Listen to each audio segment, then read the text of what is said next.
I'm the best ever. There's no one that can match me. I'm the most brutal and vicious and most ruthless champion there's ever been. They're gonna fear me. You have to be the champion before you become the champion, so that means lifestyle. You have to be him before you become him. You gotta be him before you become him. That's how it starts. You look at somebody, I wanna be like him. You don't say, hey, I'm a bad motherfucker. I wanna fight everybody out here, nobody's gonna kick my ass. You see somebody and say, hey, I might wanna do that. Well, greatness is when you make your delusions your reality. Nothing's impossible for somebody who's gonna try. If you're gonna try, it's capable of being done. But you'd fight Tyson Fury. Yeah, I'll fight a lion if the price is right. My whole objective is your total surrender, your total domination. I'm gonna destroy you. That's why Rogan said when he watched you, you were intimidated. Your rage is a very unique rage. Well, that's their fault to be intimidated. How you gonna let somebody scare you for something you worked for?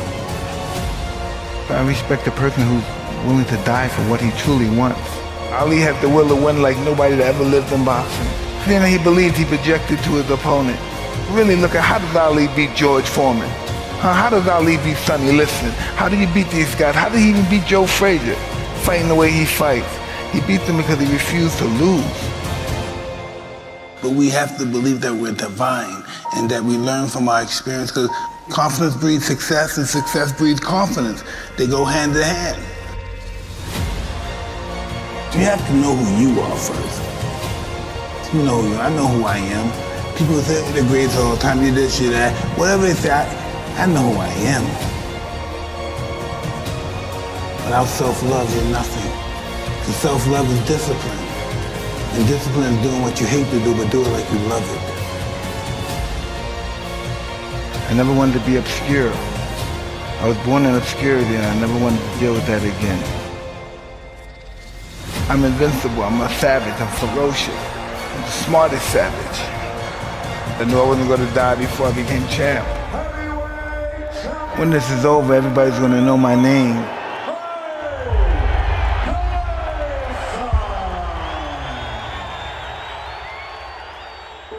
Did you ever fight somebody that you were like, that they got you? Was there ever a kid that got you or no? Absolutely. In order to be good, you have to lose it and understand loss. Because loss is life.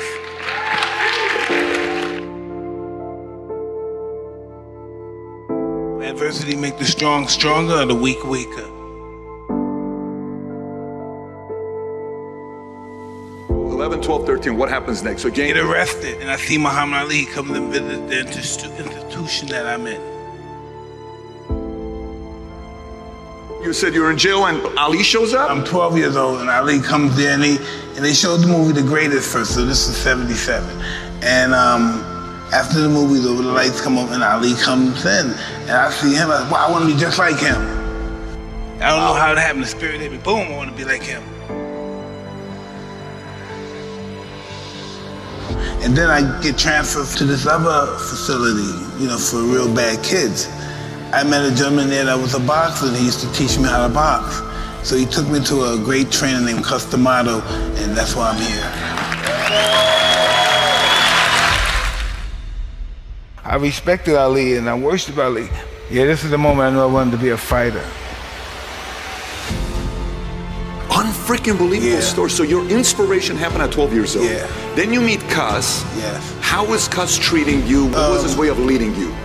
It's a degree of just peeling all that dirt and stuff, that insecurity, and developing into character. And that's why I had a wonderful time with him, because everything about his life was about me. This world is one big school, and we're the students of this world. The mind is always hungry. And the mind wants to do good, but we get so many negative thoughts in our mind, it's almost overwhelming to be positive. Listen, I've been down and up, broken up, and why am I still here? Because Because life is going to give everybody a bad hand. No one's going to leave here without being tried in life.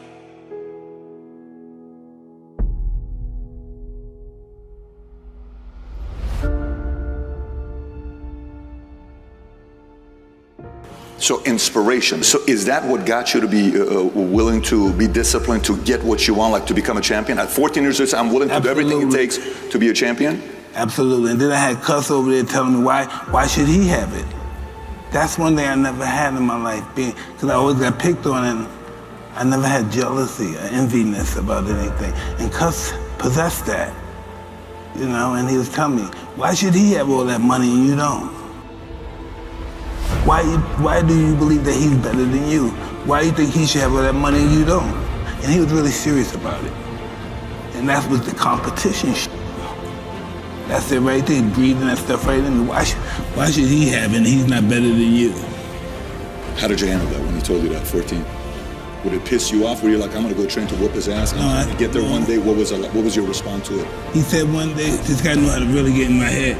He said, man, you're fighting good, but I wish you were bigger. He said, I wish you were like Kenny Norton, Mike Weaver, because they had big bodies and they could intimidate somebody. And that hurt my feelings. I said, I make sure the whole world will be afraid of me. He trained me to be totally ferocious in the ring and out. Yeah, and that's what I was. That's what I was, yeah. Push yourself more. You push yourself when you sometimes you have to submit to yourself. I'm doing everything. And the first thing in the morning, 3 in the morning, you do your 4 miles, come back in. 3 in the morning? Yeah. Do your 4 miles, come back in, do your body exercise and all that stuff. After that, I go downstairs, eat breakfast, go to the school, come back from school, eat my dinner, go back to the gym at 6 o'clock, train, come back at 8 o'clock, watch fights, start all over again. Everybody here is gonna fight for what they love for. Even if they never had a fist fight in their life, they're gonna fight. Listen, once I'm involved in something, I wanna know the beginning of it. I wanna know where it came from, how it was started, who's the first guy that invented it. That's just how my mind works. How could these guys even dare fight me? How dare you even think that you could beat me?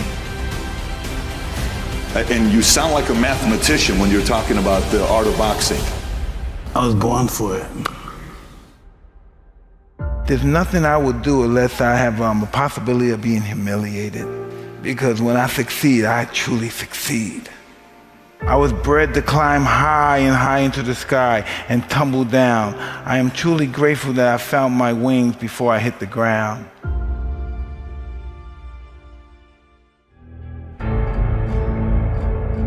It's gonna be a dogfight. When you get tired of being coined the loser, being coined not enough, being overlooked and undervalued and underpaid, you gotta get tired of that. When you get tired, that's when you win. Every single person that wins big, every single person that you look at, every single person that you're inspired by, every single person that you aspire to be like, they are gonna win or they are gonna die trying. There's somebody who is tired. Like when you come to the end of yourself, you gotta get tired. Something inside of you has to snap. You gotta get tired of being broke. It's going to be a dog fight. You got that dog, and your inner dog has no quit. I love dealing with a dude who think because he come from money, he better than me. Let's go. Let's go. You got money, but do you got that dog? Yeah, you got money, you got privilege, but do you got that dog? Hey, do you got that stamina? So yeah, you might have something I don't have right now, but if I work hard, I can have what you have. You gotta smell blood. Once you get that scent like a hound dog, you get that scent. You see what is possible. You see what you are capable of. In the face of adversity, in the face of challenges, in the face of everybody that says you are not enough, you're not tall enough, you're not big enough, you're not wide enough, you're not fast enough. It's in that very moment that the dreams gotta get bigger than the disappointment. It's gotta get bigger, the dream. Once that dream gets bigger and you get a scent for that dream, you start to smell that dream. There's nothing on planet Earth that can stop you. You become armed and dangerous. You are the most dangerous individual on planet Earth. How do you keep that dog mentality? Guess what? A true dog mentality, I have a dog at home. I can feed that all day long. He never gets full. It's not enough you made to the NFL. Be the MVP. It's not enough you ran a 5K. Win a 10K. It's not enough you became a doctor. Be a better doctor.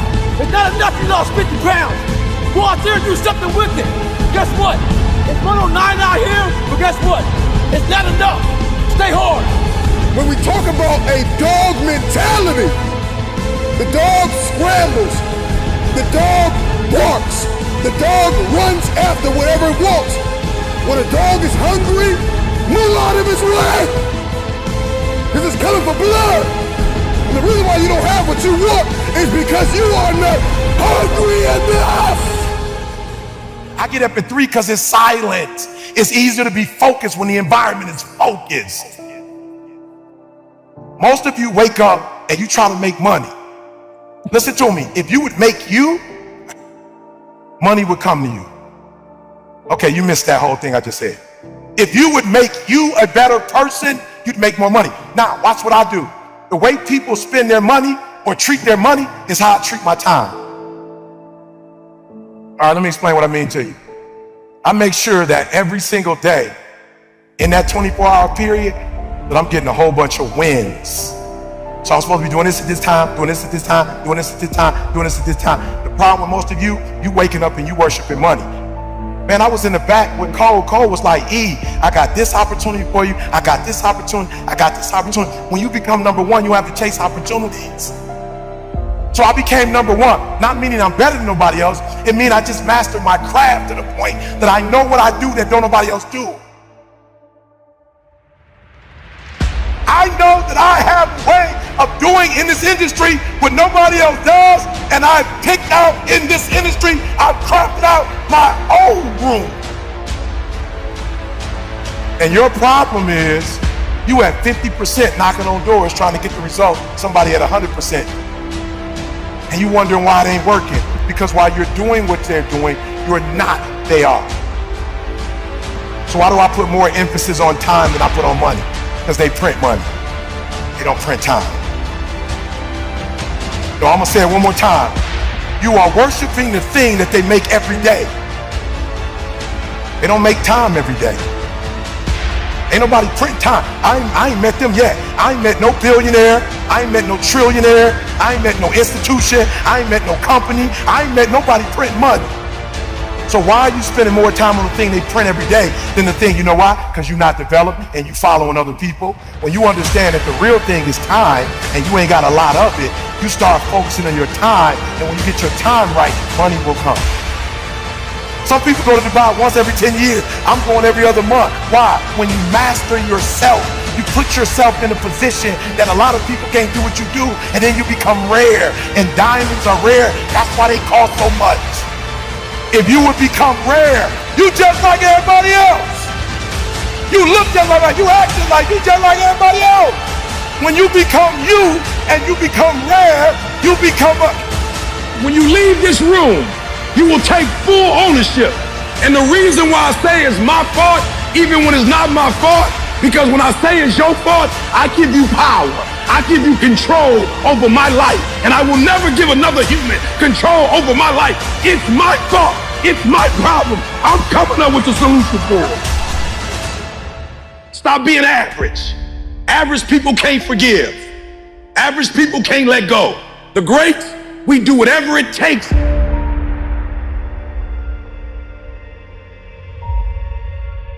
Those who have a why can bear almost any how. How did I become number one in the world? Found out my wife had multiple sclerosis. They told my wife, listen to me, y'all. My wife's so beast mode. They told my wife she had MS. She's like, bet. Then they told her she had to quit her job, and a tear came out of her. The doctor said, you don't have insurance? She said, yeah, I got insurance. She looking at her like, why are you crying if you got insurance? My wife's identity is in her waking up and working every day. She went to school to be a registered nurse. She went to school to do breast and cervical cancer. She didn't want to be at home. She didn't want to be no home wife. She literally went to school to be a nurse. She loves her job. But when they told her she had to quit, my wife was like, I don't know what I'm gonna do. I said, how much you make? She told me 5,000. I said, 5,000 times 12 is how much? 60 times 30 years, how much? 1.8 million. I woke up every day hunting 1.8 million. I'm number one in the world, not because I'm a better speaker. I'm not number one in the world because I look the best, because I dress the best. I'm not number one because my enunciation is the best, because I use the best words, because I got the best sentence structure, because I come from the best background. I became number one because I woke up and I hunted down the 1.8 mil so my wife would never have to work again. If you waking up every day and you want a Rolls Royce, you ain't about to beat me. If you waking up for a Bentley, you ain't about to beat me. If you waking up for a gold chain, you ain't about to beat me. If you woke up for a Rollie, you ain't about to beat me because you going after material stuff. I'm going after my food. I'm going after my baby.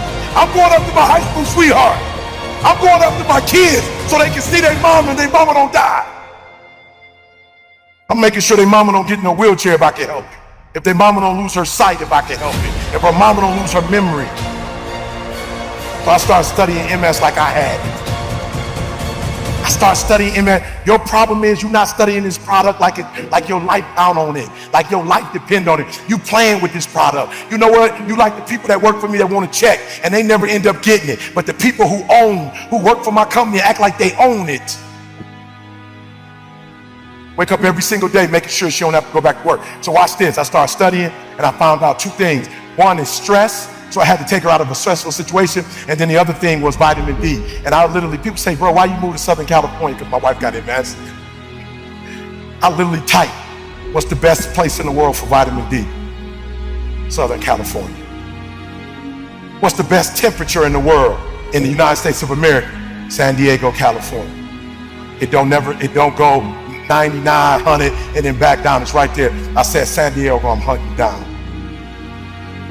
You're moving to San Diego. Why? I don't care about San Diego. My wife, in the first year, last year, we were in San Diego. My wife said to me, when we went back to Michigan, when the summer came, my wife said, you know something? I said, what? She said, I never took a nap in California.